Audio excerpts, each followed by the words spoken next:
በአንድ ወቅት በዩሃ ሚዲያ በኩል የምናውቃትና ከልጁ አባት ጋር በጣም ከፍተኛ ክርክር ውስጥ ገብታ የነበረችው የህይወት መንገዷን አካፍላን የተማርንባት ዲቦራ የተባለችው ወጣት አሁን በህይወቷ አዲስ ምዕራፍ መጀመሯንና ልዩ የሆነ ሰርፕራይዝ እንደገጠማት ተነግሯል።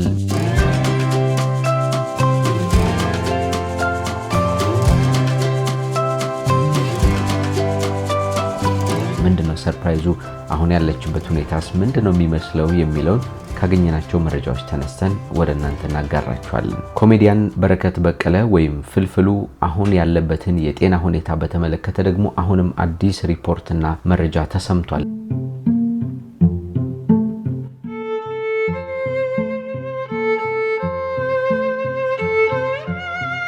ይህንን ጉዳይ በተመለከተ ራሱ ፍልፍሉ የተናገረበት ነገር በጣም አስገርሞኛል። አሁን በብዛት ሰው እንደሚለው ይሄ እርግማን ምናምን አይደለም፣ ለብዙዎቻችን ቁም ነገር የሚያስጨብጥ ነው። ከዚህ ባለፈ ስለ ጤንነቱና አሁን ስላለበት ሁኔታም ሕክምናውን ሲያደርጉለት የነበሩት ዶክተሮችና ሐኪሞችም ምስክርነታቸውን ሰጥተዋል። የፍልፍሉን ጉዳይ አንስተን እንዲሁ ወደ እናንተ የምናደርሰው ሌላኛው ፕሮግራማችን ነው። አንድ ግለሰብ ከሱ ጋር በተለያየ መንገድ ግንኙነት የነበራትን የባንክ ሰራተኛ ህይወቷን በማጥፋትና አስከሬኗንም ለጅብ አሳልፎ በመስጠት ተሰውሮ የነበረው ግለሰብ መጨረሻው ታውቋል። ከዚህ ጋር በተገናኘ ፖሊስ ያወጣውን ሪፖርት መነሻ አድርገን መረጃውን እናጋራለን። በወቅቱ እችን ሴት ህይወቷን ያጠፋበት ሁኔታና ለጅብ አስከሬኗን አሳልፎ የሰጠበትን መንገድ እንዲሁ እናደርሳችኋለን። ሌላኛው ወደ እናንተ የምናደርሰው ጉዳይ ከሰሞኑ ብዙ ሰዎች ሲቀባበሉት የነበረውና በጣም ለበርካታ ዓመታት በትዳር አብራው የቆየችውን ግለሰብ የባለቤቷን ብልት ቆርጣ የጣለችውን ሴት የተመለከተ ነው። የሰውየው ብልት ከተቆረጠ በኋላ ወደ ሕክምና ተቋም በማምራት የተደረገውን በጣም አስገራሚ ነገር በመጨረሻ ደግሞ ከዚህ ጋር ተገናኝቶ ይህ ግለሰብ ለባለቤቱ የሰጠውን ምላሽም ጭምር አንስተን እንነጋገራለን ማለት ነው። እንደምን ቆያችሁልን? የምንወዳችሁና የምናከብራችሁ የጎራ ስቱዲዮ ቤተሰቦች እንደምን ከረማችሁልን? በተለያየ ዓለም ክፍል ሆናችሁ እንግዲህ እኛን ተቀዳሚ ምርጫ አድርጋችሁ ስለምትከታተሉን በጣም ነው የምናመሰግናችሁ። እንግዲህ ሁሌም በእናንተ ድጋፍ በእናንተ ሐሳብና አስተያየት ላይ ተመስርተን ከዛሬ ድረስ ከነበርንበት ሂደት እንዲህ እያልን እዚህ ደርሰናልና በጣም ነው የምናመሰግናችሁ። ሁሌም ሐሳባችሁን ስለምታጋሩን ስለምታካፍሉን ጨዋነት በተመላበት መንገድ ደግሞ አስተያየቶቻችሁን ሁሌም ስለምትሰጡንም ጭምር ነው የምናመሰግናችሁና እንግዲህ ደግሞ ጎራ ስቱዲዮን ሰብስክራይብ ሳታደርጉ የምታዩን ካላችሁ በድንገት ሰብስክራይብ አድርጉን። የዛሬዎቹን አነጋጋሪ የተባሉ ጉዳዮች በቅደም ተከተል እናቀርባለን። ጌታቸው በላይ ወደ እናንተ አዘጋጅቼ አቀርባችኋለሁ። እስከ መጨረሻው ከኛ ጋር ቆዩ።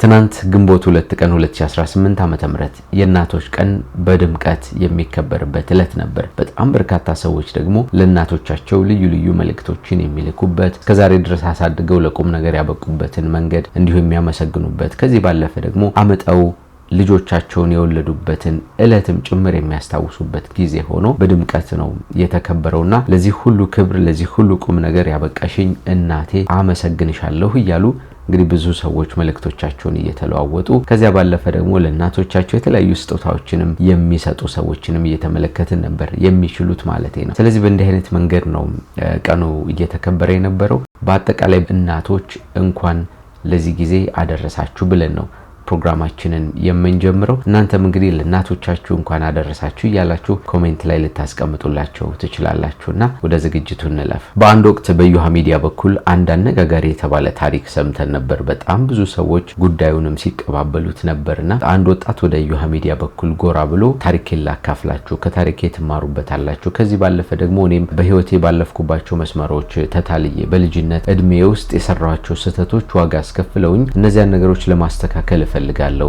ከተለያዩ ሴቶች ጋር በነበረኝ ግንኙነት ምክንያት ልጆች እንዳሉኝ ያስባለሁ። እነዚህ ልጆች ደግሞ በዲኤንኤ አስመርምሬ ማወቅ ፈልጋለሁ። እናቶቻቸው መተው ሐሳባቸውን እየሰጡ ከዚህ ጋር በተገናኘ ቁም ነገር እንድታገኙ ፈልጋለሁ በሚል ነበር እንግዲህ በዩሃ ሚዲያ በኩል ያንን ሐሳቡን ያቀረበው። ይሄንን ሐሳቡን ተከትሎ ደግሞ ከሱ ጋር ግንኙነት ነበረኝ በሚል ልጅም ወልጄለታለሁ የሚል ሐሳቧን አቀርባ ወደ ሚዲያው ብቅ ያለችው ዲቦራ የተባለችው ወጣት አንደኛዋ ነበረች። እንግዲህ ከዲቦራ ጋር የነበረው ክርክር ከዲቦራ ጋር ያሳለፉትን የህይወት መስመር የተናገሩበት ሁሉ እያንዳንዱ ነገር ለኛ ለወጣቶች በዚህ እድሜ ውስጥ ለምንገኝ በዚህ አይነት መስመር ውስጥ ለምናልፍ ሰዎች በሙሉ ትልቁም ነገር የሚያስጨብጥ ነበር ማለት ነው በሰዓቱ። እንግዲህ ዲቦራም ሆነች ወጣቱ በሚናገሩበት ሰዓት ቀደም ባለው ህይወታቸው ውስጥ አንድ ቀን በሰሯት ስህተት ምክንያት የተፈጠረ ከባድ ውጥንቅጥ ስለመሆኑ ነው የሚናገሩት። ከዚያ በፊት ይተዋወቁ ነበር። አንዳንድ የኪነጥበብ ስራዎችን የኪነጥበብ ክበባት ጋር ተሳትፎ ያደርጉ ስለነበር በዚያ ሂደት ውስጥ እንግዲህ ሁለቱ ልጆች ተዋውቀው ነበር። ያ ተዋውቃቸው ግን አንድ ቀን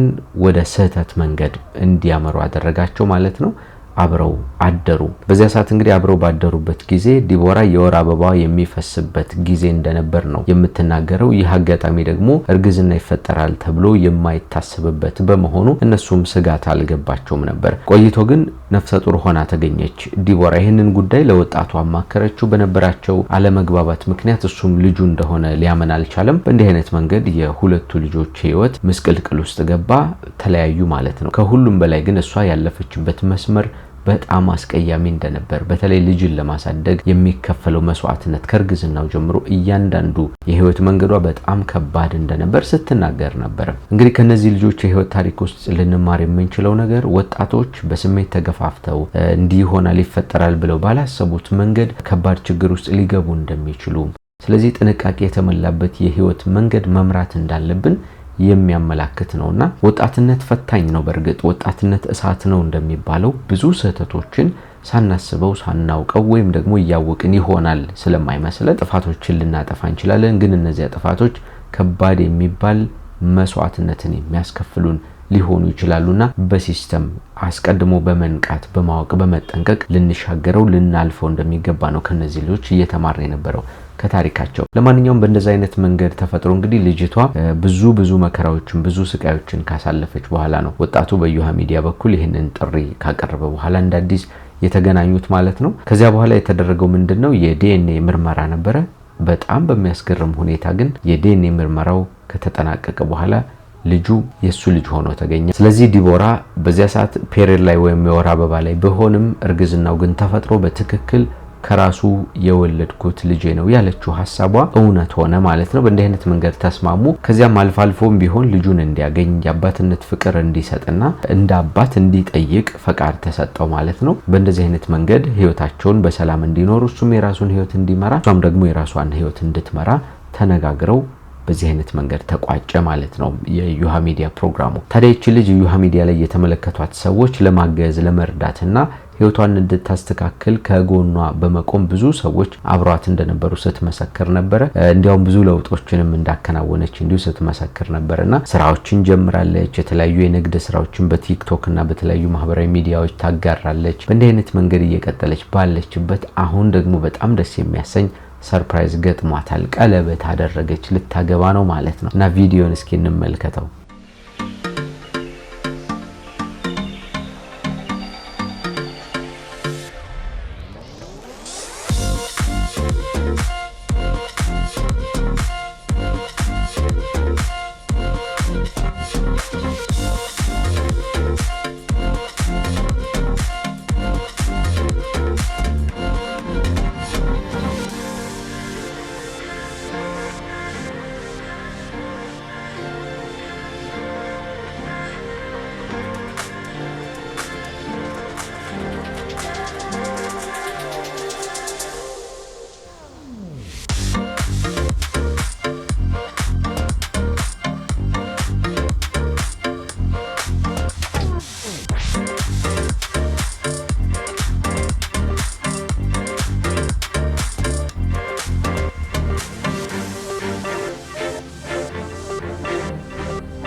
በጣም ደስ ይላል። በእንደዚህ አይነት መንገድ እንግዲህ አዲስ የህይወት ምዕራፍ ጀምራለች ማለት ነው። ለዲቦራ እኛም መልካም ምኞታችንን እንገልጻለን።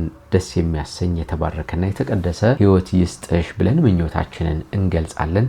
ወደ ተከታዩ መረጃችን እንለፍ።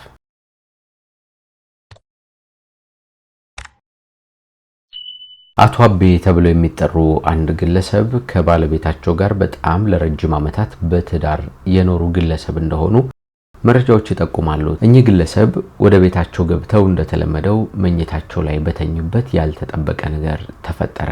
ባለቤታቸው እፍ ያለ የተሳለ ቢላ ይዛ በመሄድ ብልታቸውን በተኙበት ትቆርጣለች። እሳቸውም ወዲያውኑ ያን የተቆረጠ አካላቸውን ይዘው ወደ ሆስፒታል ይሯሯጣሉ።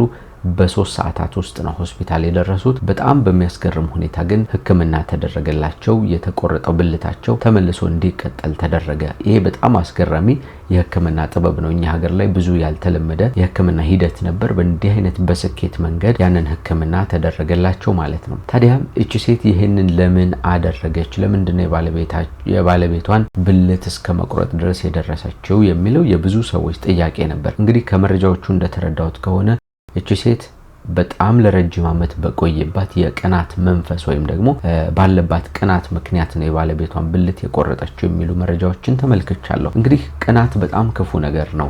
ስር የሰደደ ሲሆን በባልና በሚስት መካከል በእንዲህ አይነት መንገድ በቅናት መንገድ የተቃኘ ከሆነ ህይወታችን የሚያመጣው አደጋ እስከዚህ ድረስ ነው።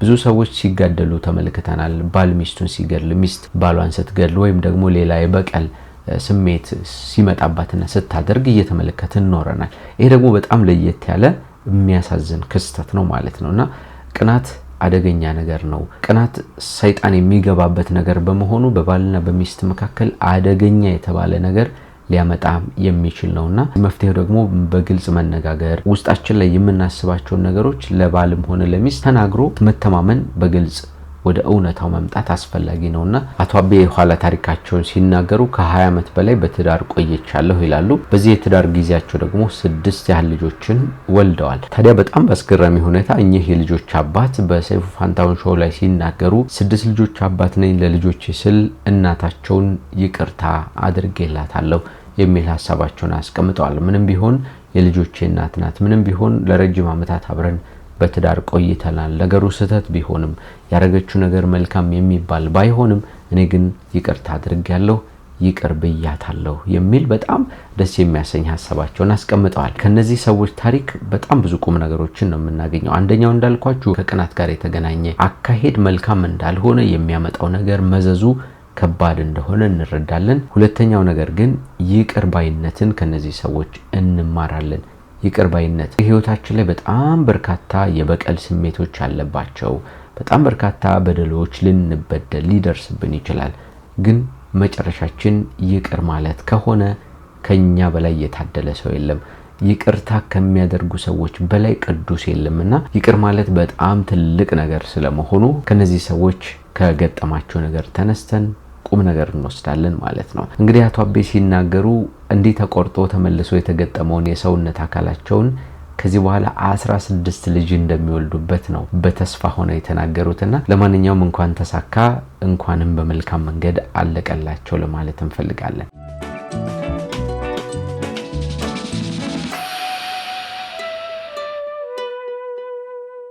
በሰንዳፋ ከተማ በኬ የኢትዮጵያ ንግድ ባንክ ሰራተኛ የነበረችው ወይዘሮ አዳነች ኩምሳ ከተባለች ግለሰብ ጋር የተገናኘ የወጣው አስገራሚ መረጃ ደግሞ ብዙ ሰዎችን ሲያነጋግር ነበር። ከዚህ በፊት እንግዲህ በኢትዮጵያ ንግድ ባንክ ውስጥ በሰራተኝነት እያገለገለች የነበረችው እቺ ግለሰብ ጸጋ ያሳልፈው ተብሎ የሚጠራ ግለሰብ ጋር አንዳንድ ግንኙነቶችና መተዋወቅ እንደነበራትም ጭምር መረጃዎች ይጠቁማሉ። ታዲያ ታህሳስ 6 ቀን 2018 ዓ.ም የዚች ሴት ህይወት መጨረሻ ሆነች። በጣም የሚያሳዝን፣ በጣም አንጀትን የሚበላ፣ ለቤተሰቦቿ ከባድ ሐዘን የፈጠረ፣ ብዙ ሰዎችን ደግሞ ያስደነገጠ ወንጀል ነው በዚች ሴት ላይ የተፈጸመው የዛን ቀን ማለት ነው። ከዚህ ግለሰብ ጋር በሰዓቱ ሆቴል ውስጥ ተገናኝተው ምሽት ላይ እየተዝናኑ ራት እየበሉ ነበረ።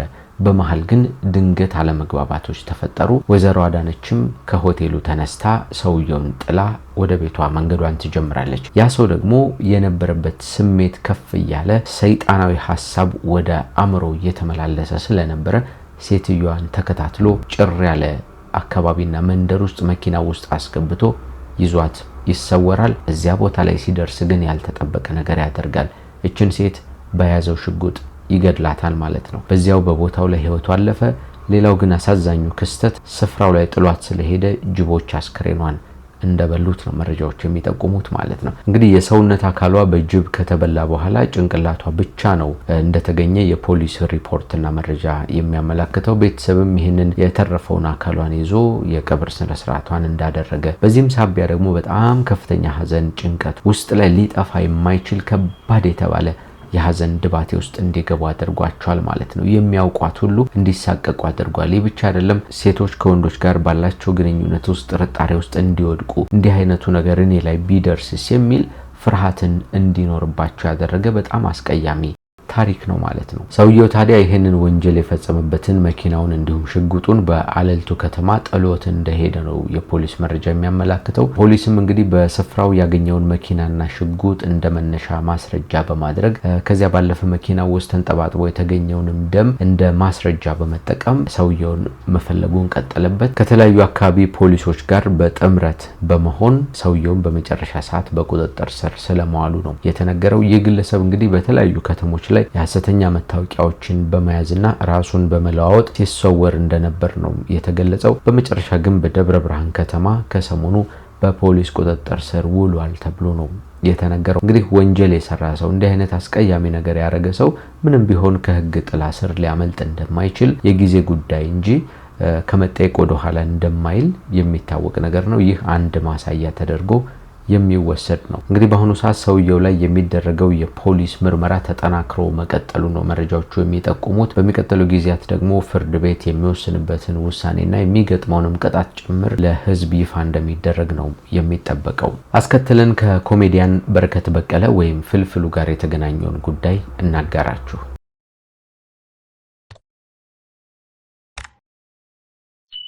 ኮሜዲያን በረከት በቀለ ወይም ፍልፍሉ የበርካታ ሰዎች የሳቅ ምንጭ ነው። እንደምታውቁት በረከትን አይቶ በቴሌቪዥን ተመልክቶ በአካልም ቢሆን በመድረክም ላይ ፍልፍሉን አይቶ ያልሳቀ ያልተደሰተ ሰው አለ ብዬ አላስብም። እንግዲህ እንዳልኳችሁ በብዙ ሰዎች ዘንድ ነው የሚታወቀው። በቅርቡ ግን ባጋጠመው የጤና እክል ምክንያት ወደ ሆስፒታል አምርቶ ሕክምና እያደረገ እንደነበር ይታወቃል። በጣም በርካታ ሰዎች ደግሞ ተጨንቀው ነበረ የፍልፍሉን መታመም የሰሙ ማለት ነው። በምን አይነት መንገድ ላይ ይገኛል፣ እንዴት ሆነለት ምናምን የሚሉ ጥያቄዎችን እየጠየቁ ነበር። እኛም የህክምናውን ሂደት እየተከታተልን አሁን ያለበትንም የጤና ሁኔታ ወደ እናንተ እያደረስንላችሁ ነው። አሁንም ከዚህ ጋር የተገናኘ ወሬ ልናወራችሁ ነው የተገናኘ ነው። ፍልፍሉ እንግዲህ የስትሮክ ህመም ነበር የገጠመው። ሰውነቱ ሙሉ ለሙሉ መንቀሳቀስ አይችልም ነበር ገና ወደ ህክምና ተቋሙ እንዳመራ። ከዚያ በኋላ ነው እንግዲህ ቀስ በቀስ የጤና መሻሻል እየታየ የተደረገለት ህክምናም እያገዘው የተወሰኑ ለውጦች መታየት የጀመሩት። እንግዲህ ህክምና ቦታ ላይ በነበረበት ጊዜ በጣም በርካታ ታዋቂ ሰዎች፣ የሃይማኖት አባቶች፣ ጓደኞቹ፣ ወዳጆቹ ቲክቶከር አዶናይን ጨምሮ ብዙ ሰዎች በስፍራው እየተገኙ ሲጠይቁት ነበር። በኋላ ደግሞ የተወሰነ የጤና መሻሻል ስለታየ ወደ ቤቱ ሄዶ ቤቱ ሆኖ ህክምናውን እንዲከታተል ተደርጓል ማለት ነው። በቅርቡ ሆስፒታል በነበረበት ጊዜ የነበረውን ሂደት የሚያመላክተውን ይህንን ቪዲዮ እንመልከተው። ወንድማችን በረከት እኛ ጋር የከረመው ላለፉት ጥቂት ቀናት ስትሮክ የሚባል ህመም የኋለኛውን የአንጎሉን ክፍል አጥቅቶታል። ከሱ ግን በጥሩ ሁኔታ እያገገመ ነው ያለው። ፊዚዮቴራፒ ከወሰደ በኋላ ዛሬ ላይ ያለው ሁኔታ ምንድነው የሚለው ከራሱ አፍ እስኪ እንስማ። እሺ፣ በጣም ነው የማመሰግነው ዶክተርዬ፣ እስከዳርዬ ነው ዶክተር እስከዳርም። ያው ስትሮክ የእድሜ ወሰን የለውም። በማንኛውም እድሜ ላይ ያለ ሰው ላይ ሊከሰት ይችላል። አሁን በብዛት ሰው እንደሚለው ይሄ እርግማን ምናምን አይደለም። ይሄ ህመም ለማንኛውም በሽታ ነው። ህክምናውን በስነ ስርዓት ከተከታተሉ ሊሻል ይችላል። ያሁንም የደረሰብኝ ስትሮክ ከኋላ ነበረ። አሁን በፊት መራመድ አልችልም ነበር። ይኸው አሁን መራመድ እችላለሁኝ። ትንሽ አሁን የጎደለኝ ባላንስ ማድረግ ነው። ይህንንም በ10 ቀን ውስጥ ፊዚዮቴራፒ አክሶን የስትሮክ ማዕከል በመገኘት በመከታተል ደኛለሁኝ። ኑና ታከሙ። በተለይ ደግሞ ልክ እንደኔ የስኳርና የግፊት ህመምተኞች ካላችሁ በመከታተል ቀድሞ በመድረስ እንደዚህ ነገሮች ሳይገባ መዳን ይቻላል። እንግዲህ ፍልፍሉ ህመም ላይ ቢሆንም እንኳን ቀልዱ፣ ሳቅ፣ ጨዋታው ተፈጥሯዊ ነውና ሊጠፋ የሚችል ነገር አይደለምና እዚህ ቦታ ላይም ሆኖ ይቀልዳል። ዶክተሮቹ እየሳቁ እየተዝናኑ ነበር ሲያክሙት የነበረው። ስለዚህ አደራ ነው የምለው፣ ማንኛውም የእድሜ ገደብ አይለየውም፣ ስትሮክ ይመጣል። ስለዚህ ሕክምናችን እንከታተል። አክሱን የስትሮክ ሴንተርን ከልብ አመሰግናለሁ። ይኸው ተስቤ መጥቼ ተራማጆኝ ይቻላል። ከዚህ በፊትም ኮሜዲያኖችን ማከም በጣም ከባድ ነገር ነው ያለች አንዲት ዶክተር ተደምጣ ነበርና ብቻ ግን እየተዝናኑ አክመውታል። ለማንኛውም ፍልፍሉ ያለበትን ሁኔታ በእንዲህ አይነት መንገድ ነው የተነገረው።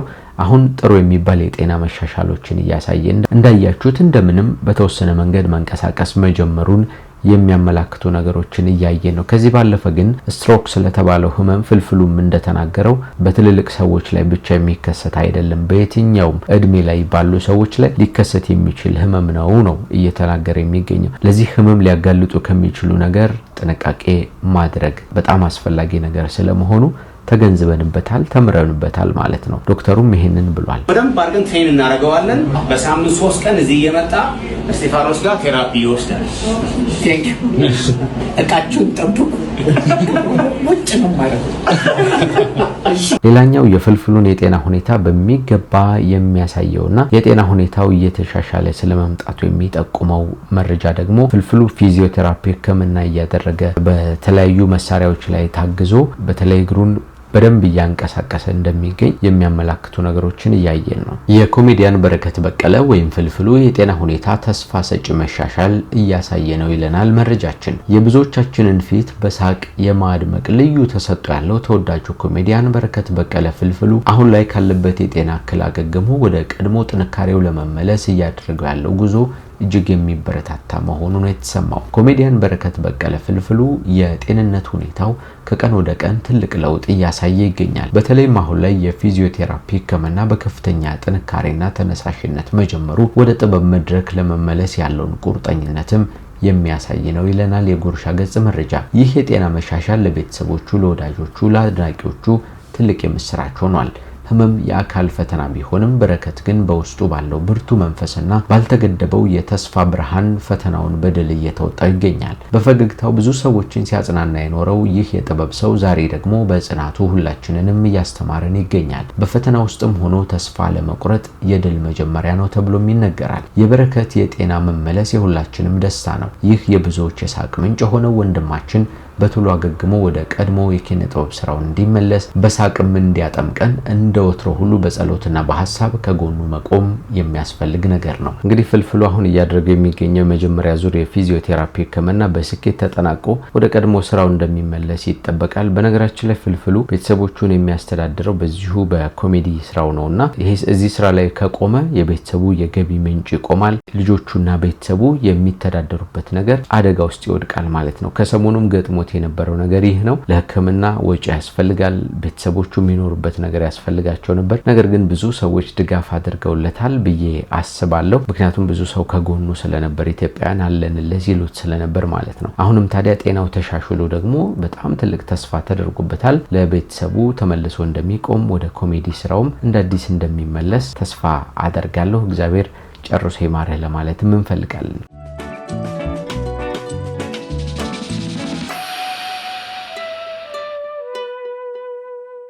በተለያየ ዓለም ክፍል ሆናችሁ እኛን ተቀዳሚ ምርጫ አድርጋችሁ የምትከታተሉን ውድና የተከበራችሁ ጎራ ስቱዲዮ ቤተሰቦች የዛሬዎቹ መሰናዶቻችን እነዚህን ይመስላሉ። እንግዲህ ከዝግጅቶቻችን ብዙ ቁም ነገሮችን እንዳገኛችሁ ባለሙሉ ተስፋ ነን። ሰሞንኛ አነጋጋሪ የተባሉ ጉዳዮች ነበሩ እነዚህ ክስተቶች። ጌታቸው በላይ ዝግጅቶቹን ወደ እናንተ እንዲህ አቅርቤያችኋለሁ። በሚቀጥለው እንገናኛለን። ሰብስክራይብ አድርጉን፣ ሐሳብ አስተያየታችሁንም ጻፉልን። መልካም ጊዜ ይሆንላችሁ።